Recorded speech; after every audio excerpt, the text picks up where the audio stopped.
So, welcome to the studio today. David's getting a little crazy. oh, let's just be ridiculous. Yeah. Yeah, and actually we're going to have a workshop coming up that's going to be so much fun. And you know what you're going to get to do? Wreck some of my pots. It's going to be so fun. I might even take the class just for some cathartic. I think you're going to have to. We all need it. And that's, you know, creativity is healing. That's true. Process of healing can be. So what I'm going to do for you is I'm going to throw a couple pots. And I'm going to throw an example of one here. And then we're going to wreck them. So the first thing is you'll have a choice of 2 different pots, maybe more. Depending on how prolific I want to be for that workshop. This is a small class. I think, what are we doing, about 6 to 8 people in the studio here with us live. Yep. In person only this time. In person. This is an in-person workshop, which is awesome and fun. And so you'll have freshly thrown pots, fresh off the vine.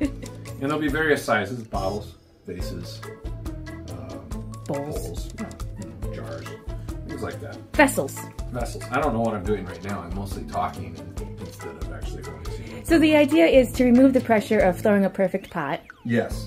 And just to allow the creative juices to flow and not worry about the final outcome.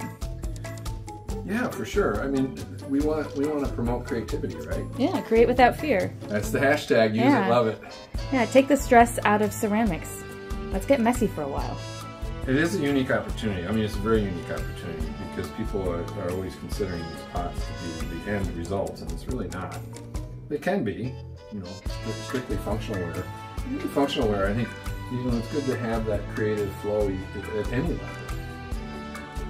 I'm looking for this. You're probably going to edit this down a little bit, and we'll just skip ahead to the destruction part. Yeah. Pretty much. Let's try that. So it's going to be a 2-part series. So the first time we're going to have the pots. You're going to alter them, we'll rearrange them, we'll have a lot of fun. We'll talk about form versus function. We'll talk about all kinds of fun stuff, and I'll answer lots of questions, I promise. But you get to take these forms and just smash them, cut them up, and redo things.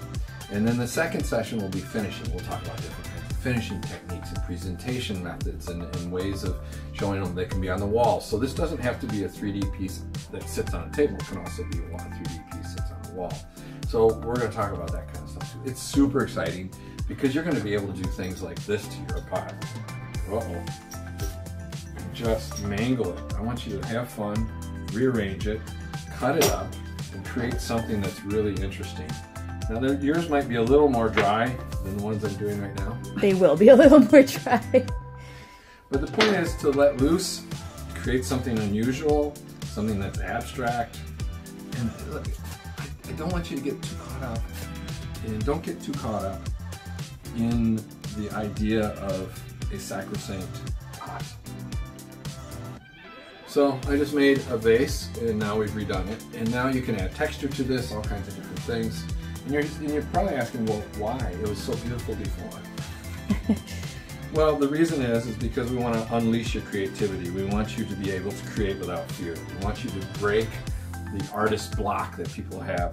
And the way to do that is to play. It really is to have fun, use different materials, and to really challenge yourself on what is considered a form. You know, what is the form? Is it form function or function follow form? All those old questions, right?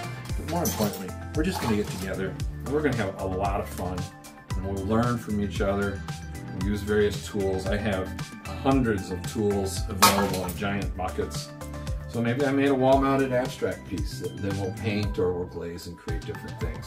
Let's take a look at this one. There's another version of it. And maybe we won't go that far. Maybe you just want to do a little bit of sgraffito on it, like that. Maybe some X marks in the spot. Maybe we want to just alter a little bit by taking this, make it kind of square. And we have a square pot at the top. There's a lot of different things. Maybe we're going to mess around with the handle, the concept of handle. And we'll take some of the scraps from throwing and we'll add that on and create a handle. Maybe we'll do a little bit more mark making on it over here. We'll do a little mark making on this side. I'm working backwards. This is fun. art. So obviously abstract expressionism is going to be the goal within the context of working with this form and reimagining and re-evaluating your own perceptions of what is form. And in the process, you're going to improve your own practice, your own artistic practice. But even if you're not a career artist, this is a great time to just get in the studio, get dirty, and have a lot of fun with us. Don't you think, Kristen? I do. Let's all get some muddy paws together. That sounds great. Remember, create without fear. We'll see you soon. I can't wait to do this.